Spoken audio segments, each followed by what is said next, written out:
Bueno, oyentas, vamos a darle la bienvenida a la licenciada Natalie Granados.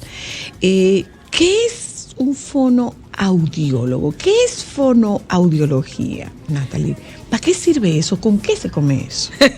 La fonoaudiología es una profesión autónoma independiente.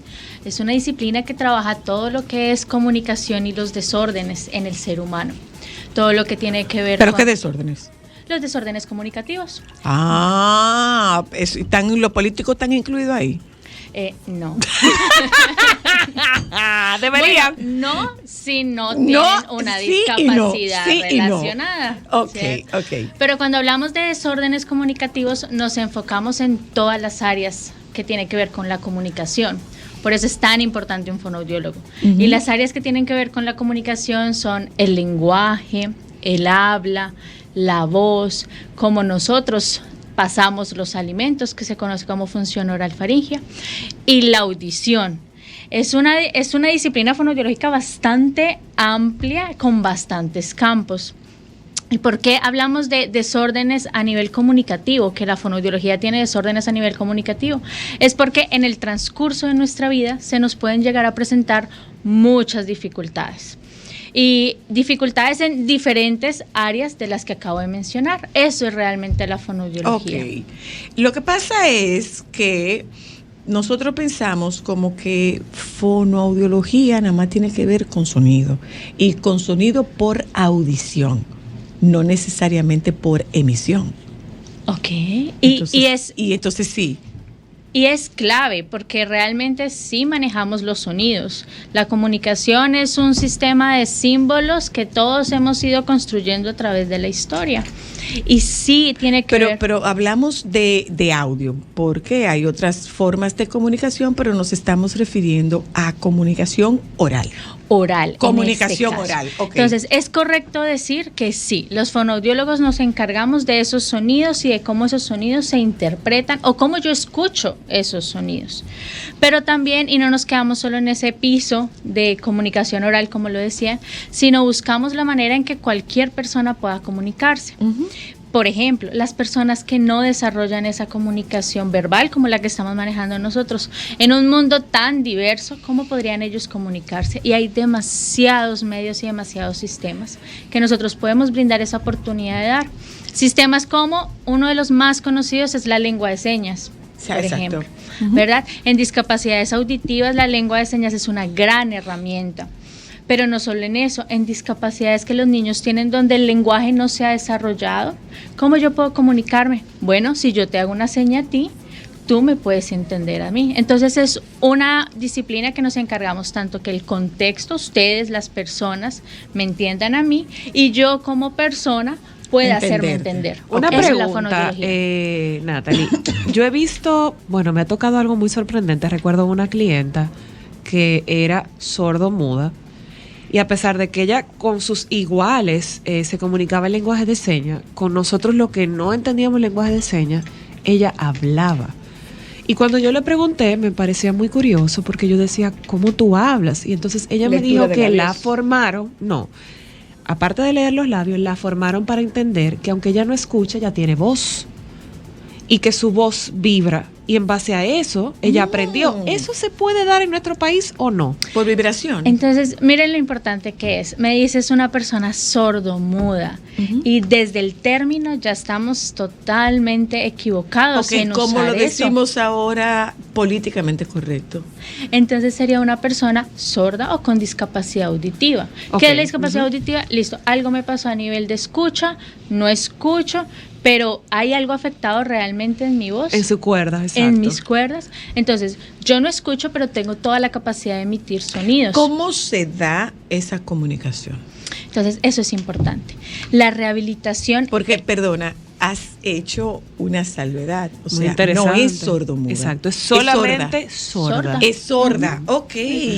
Y es importante entender cómo desarrollamos el lenguaje y es claro, a partir de sonidos. Exacto. Yo escucho lo que me dice mi mamá, yo escucho lo que me dice mi papá y yo comienzo a jugar con esos sonidos que tiene mi boca, pa, va, va, va, va.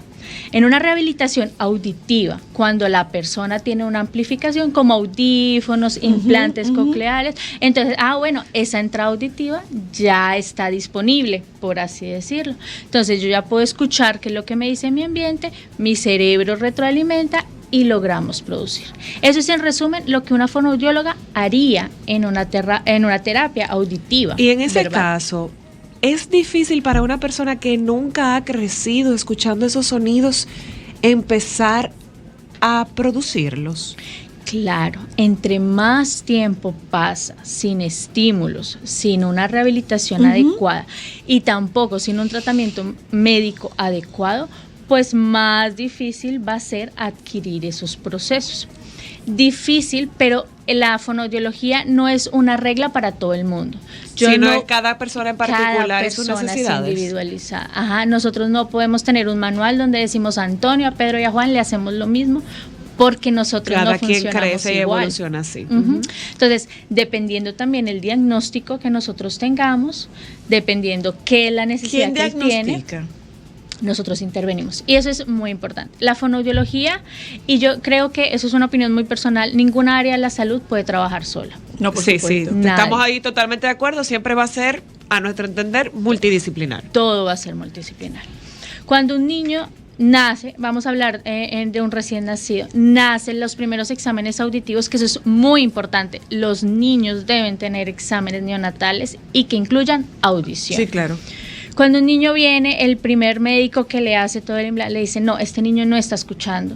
Listo, vamos a remitirlo a la fonoaudiología, entonces ya viene un primer diagnóstico. Hay algo que está afectando la parte auditiva del niño, la parte del desarrollo, mandan a una fonoaudiología especialista en audiología y comienza a hacer el diagnóstico. Okay. Entonces, las fonoaudiólogas diagnosticamos, pero también hay múltiples disciplinas que generan y apoyan esos diagnósticos médicos. Los otorrinos, por ejemplo, neurólogos. Los otorrinos, neurólogos, psiquiatras, médicos generales, médicos pediatras. Si estamos hablando de un adulto, porque los fonoaudiólogos también trabajamos con adultos, entonces, bueno, ¿quién es el primero que trabaja con un adulto? Los médicos de urgencias. ¿Cómo llega el adulto a fonoaudiología? Y a eso yo después después de haber pasado por dónde. No, y a eso quiero agregarle, porque tú estás hablando de un proceso desde el nacimiento, pero ¿qué pasa cuando un adulto empieza a perder esas facultades? Y lo brillante de la comunicación es que la comunicación es el primer signo de alerta que nos dice hay algo que está fallando en mi sistema. Si ustedes se dan cuenta, cuando una persona va perdiendo esas capacidades de lenguaje, entonces ya no me habla tan coherente, ya no recuerda las cosas, mi abuelito ya no se comunica tan claro como pasaba antes, o mi abuelito tuvo un accidente en el cerebro y lo tuvieron que llevar de urgencia y desde ese momento ya no habla. Las fonoaudiólogas entramos ahí. Pero eso es en el caso de los abuelitos. No, eso es cualquier adulto. Perdona, hoy día ya no es solo los abuelitos. Porque yo soy una abuelita. No, y yo, por ejemplo, te hago la pregunta porque tengo una amiga de 37 años que tenía una situación bastante complicada con un tema de osteoporosis en el hueso del oído y empezaba a dificultarse, o sea, el uno entenderla. Vamos un poco al mundo adulto. Al mundo adulto. Que no es degenerativo, no es degenerativo. Que está vinculado, esa pérdida de audición o esa pérdida de capacidad, ¿está vinculado a procesos degenerativos o no necesariamente está vinculado a procesos degenerativos? La audición, si la dejamos un momentico aparte, porque la audición nos va a acompañar, pero no es todo, no es todo el sistema. Pero nosotros, como en nuestro desarrollo sí vamos perdiendo facultades a medida que vamos creciendo. Claro. Es un proceso que ley todos de vida vamos a que pasar. nos pasa a todos. ¿Qué es lo que nosotras hacemos? Buscar que esas habilidades se conserven, se recuperen lo más posible en cualquier ciclo de edad. ¿sí? Con cualquier tipo de diagnóstico. Yo puedo tener una persona con Alzheimer a los 35 años, una persona que por un accidente de tráfico quedó sin la posibilidad de tragar los alimentos, puedo tener un chico universitario que por el estrés le dio algo en el cerebro y quedó afectado el lenguaje. Nosotras las fonoaudiólogas estamos ahí para trabajar en cualquier parte. ¿Es lo mismo una fonoaudióloga que una foniatra? No. ¿Cuál es la diferencia? Los foniatras son médicos especializados en toda la foniatría, en toda la parte de producciones diagnósticas propiamente orgánicas. Nosotros nos encargamos, aunque nos encargamos de esa foniatría, nos encargamos de la fonación de los sonidos, de la comunicación, nosotros rehabilitamos todas esas dimensiones. ¿A partir de qué edad puede iniciarse esa rehabilitación? ¿O se es muy pequeño para rehabilitarse? Nunca es muy temprano. ¿O para entrenarse? Nunca es muy temprano ni muy tarde. Ok. ¿Sí? Apenas nosotros identifiquemos un signo de alarma, nosotros vamos. ¿Sí? Yo comparaba la fonoaudiología como esa campanita que nos avisa a los bomberos que hay una urgencia. Nosotros estamos ahí. Así el incendio sea pequeño, vamos a recurrir a eso. ¿Cuál es el porcentaje de éxito? ¿Y a qué está vinculado? Vinculado a la persona. El éxito, dependiendo de lo que midamos por éxito. No, me refiero al resultado favorable, positivo, exitoso. Para ese paciente. En un proceso, si está vinculado al número de sesiones, a la colaboración del paciente, a las condiciones en las que llegue. Es un poco una mezcla de todo lo que hace falta para que esto se produzca. Sí, es un cóctel. Es un cóctel. Y sobre todo tenemos que ver mucho quién es la persona, quién es su entorno, qué tan rápido los sistemas permitieron que llegara donde la terapeuta y qué tan favorable o qué tan dispuesto está la persona en salir. Puede ser frustratoria la terapia, porque cuando se habla de rehabilitación, los procesos son lentos, a veces dolorosos. Muy demandantes, agotadores. Y el paciente dice, perdón, no voy, porque entre otras cosas, yo lo veo como psicoterapeuta. Yo puedo en un momento determinado enseñarle a mi paciente, pero un momento, mira, cuando tú llegaste tú estabas aquí, déjame comentarte las cosas que tú decías en aquel entonces y escúchalas ahora para que tú sepas si caminaste o si no caminaste, para que tú sepas si avanzaste o si no avanzaste, porque tú te puedes encontrar con un paciente, ya sea adolescente, adulto joven, que te dice, yo no siento que tengo ningún progreso. Entonces, ¿a qué está sujeto? ¿Con qué determina? ¿Cuáles son los determinantes de éxito de esa terapia? Lo primero es que en las evaluaciones, si cualquier terapeuta responsable va a ser consciente al paciente de qué es lo que está pasando. Y que es un proceso... Mira, yo soy consciente de que algo pasó, yo soy consciente de que algo tengo, y así sean niños. Yo soy consciente de que algo no está de acuerdo a la norma y necesitamos trabajar de ello. La conciencia de un paciente es fundamental para el éxito terapéutico. Lo segundo, sí es constancia. Las sesiones de fonoaudiología, y creo que en la mayoría de terapias no te van a decir a la quinta sesión ya sales. No, eso no pasa. Eso es un proceso que a veces lleva años. Cuando nosotros trabajamos con personas con diagnósticos que comprometen el neurodesarrollo, por ejemplo, autismo, esquizofrenia también afecta, todos los procesos de parálisis cerebral, es un acompañamiento de toda la vida. De toda la vida. De toda la vida. Entonces, tiempo es lo que necesitamos. Y si voy perdiendo la voz paulatinamente, ¿es recuperable? Un caso, Miguel Bosé. Los cantantes, y no nos vayamos tan lejos a los cantantes, los profesores. Supuestamente por una sinusitis, lo de Miguel Bosé, fue una infección. Entonces, los profesores. Es que esa gente no se calla. Los profesores. Todo el tiempo viven y hablando. a un tono de voz muy alto con 30 personas al frente intentando controlar ruido. O sea, tú puedes tener un concierto de 2 o 3 horas, pero tú te pasas 8 horas dando clases. ¡Wow! Y ahí nos aparece un área más de la fonoaudiología, es un área ocupacional. Mira qué interesante. Mira qué interesante. Donde nosotros no tenemos que llegar a que el cantante, el profesor se enferme, sino nosotros podemos prevenir eso, porque también estamos desde la prevención. ¿Cómo prevenimos lo que ustedes tienen ahorita? ¿Cómo cuido mi audición? ¿Cómo no grito? Entonces una amplificación necesito. Entonces eso, aunque sí, en muchos casos la disfonía o la fonía puede llegarse a recuperar. No sí, podemos, es reversible. Puede llegar, no en todos los casos, pero puede ser reversible. También podemos llegar a tener casos donde es muy tarde y nuestras cuerdas vocales están totalmente dañadas. Y sobre eso es un todo, proceso muy ¿qué daña las cuerdas vocales? ¿Qué daña? Muchos factores. Algo sencillo como gritar todo el tiempo. Algo tan sencillo como bebidas muy calientes que yo tomo. ¿Qué? Ay, señora Luna. Si tú coges una estufa, te quemas el dedito, te duele. Imagínate la cuerda vocal. ¿What? Si tomo algo muy frío, no sé si les ha pasado algo muy frío y mi voz comienza a cambiar, a tener una sensación rara. Claro. Ahí es una señal de que mi voz está alterando. La estoy dañando de a poquitos. Cuando estoy en un concierto, resulto afónica ya, cuando no puedo terminar el concierto y mi voz es la que sufre. Todas esas pequeñas cosas, aunque claro, todos hemos vivido eso, todos hemos pasado por eso, pero la prevención y la promoción de una salud comunicativa es fundamental. En el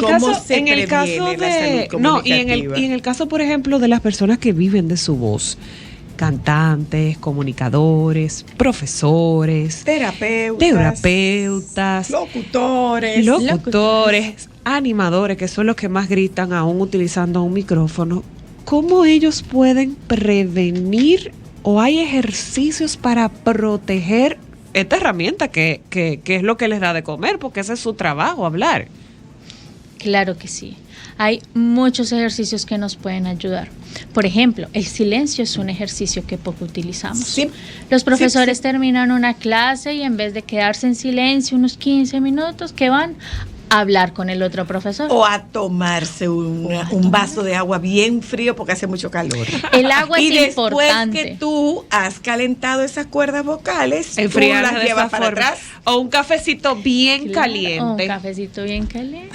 Entonces hay muchas maneras, pero ¿cómo podemos llegar o abarcar más esa prevención de la salud comunicativa con espacios donde permitan que la fonoaudiología surja en este país? Y eso es sumamente importante. Es que la gente, yo pienso que no le da la importancia que necesita. Lo que pasa es que no es tan por visible. Falta de conocimiento, mira todo lo que nosotros estamos descubriendo. Miren, la fonoaudiología en Latinoamérica lleva más de 60 años desarrollándose, porque toda profesión se desarrolla y evoluciona con el tiempo. Sí, claro. En República Dominicana la fonoaudiología apenas está aterrizando, está llegando. Es jovencita. Sí, es muy joven, tiene pocos años, la verdad. Está a nada. Entonces, las políticas públicas, la inclusión en servicios de salud, la inclusión en salud ocupacional en los trabajadores, permitirá que esas herramientas lleguen a más poblaciones. Permitirán que se identifiquen los riesgos comunicativos desde temprana edad y desde momentos tempranos, momentos donde yo puedo ver a un trabajador y puedo ver que por el ruido de una construcción está perdiendo audición. Licenciada, una pregunta para estos papás, porque vamos a hablar un poco de los niños, que quizás tienen nada de conocimiento del mundo cuando tienen un recién nacido, y a lo mejor de la escuela del pediatra no es hacerle estos estudios auditivos que usted recomienda que se hagan. ¿Qué debe un papá observar en el desarrollo de ese bebé que le llame la atención para llevarlo donde ustedes y empezar a buscar si hay algo que no está correcto para empezarlo a trabajar? Yo les voy a hablar de las áreas. Entonces, vamos con audición. Si mi hijo no responde a sonidos fuertes del ambiente, no le presta cuidado a nada de eso, bueno, yo tengo que ver. No le presta cuidado cuando mamá me grita, cuando mamá me habla, me juega. No, el estímulo auditivo pareciera que no existiera.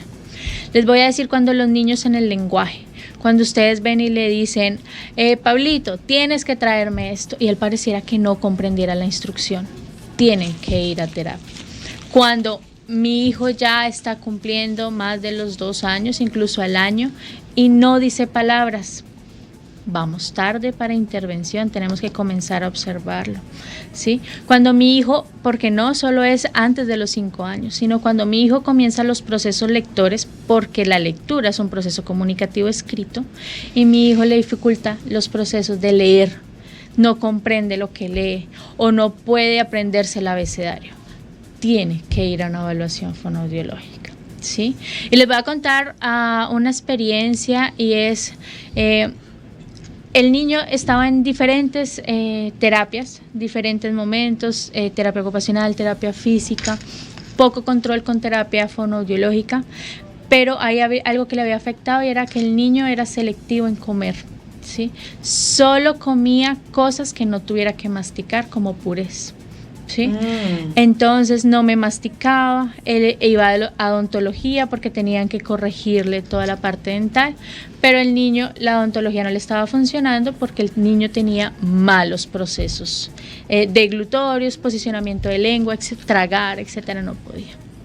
Cuando llegó a fonoaudiología, trabajamos en compañía de odontología, el niño mejoró los procesos tanto de masticación, la selectividad de alimentos y el tratamiento de ortodoncia. Porque la comunicación es todo para un ser humano. Así es. Es con lo que nos desenvolvemos en este ambiente. Entonces, respondiendo a eso, hay muchas maneras de identificar, ¿sí? Lo importante es cuando ese papá llegue, por ejemplo, al odontólogo, sepa el odontólogo que tiene que apoyarse de una fonoaudióloga en el caso que lo amerite.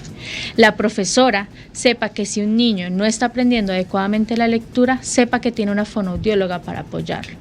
Cuando llega el pediatra y el pediatra ve que su desarrollo comunicativo no dice palabras, se comunica solo por señas o ni señas hace, tiene que saber que hay una fonoaudióloga apoyando sus procesos. Wow, qué interesante. Bueno, ustedes están en Neurotraining. En Neurotraining. Neurotraining. ¿Dónde está Neurotraining? En Gascue. ¿Y el teléfono para las personas que puedan estar interesadas, Catherine? 809 532 1992. Si ustedes están como Neurotraining en las redes sociales. Miren, señores, de verdad, esto es un tema demasiado importante. Muy interesante. Miren todo lo que hemos descubierto. ¿Tú sabes qué? Me lo pienso hasta para mí. Claro. Me lo pienso hasta para mí porque mi ejercicio por excelencia, mi instrumento por excelencia es mi voz. La voz. Nosotras que hablamos tanto. Es mi voz. Gracias. Muchas gracias. De verdad, muchísimas gracias. Demasiado interesante el tema, señora Luna. Súper interesante. Porque la gente pensaría que nada más para terapias del habla. Súper interesante. O para problemas de audición. Y mira, mira hasta para tragar. Mira todo lo que acabamos de encontrar. Ay, gracias, sí. Natalie. Gracias, Catherine. Ya vio usted. Lo que nosotros siempre decimos en nuestro programa es que esto es la punta del iceberg para que usted profundice si es de su interés. Nos juntamos con ustedes en un momentito. Hoy es viernes. Esto es Solo para Mujeres. Vamos a publicidad y ya volvemos. Momentos solo para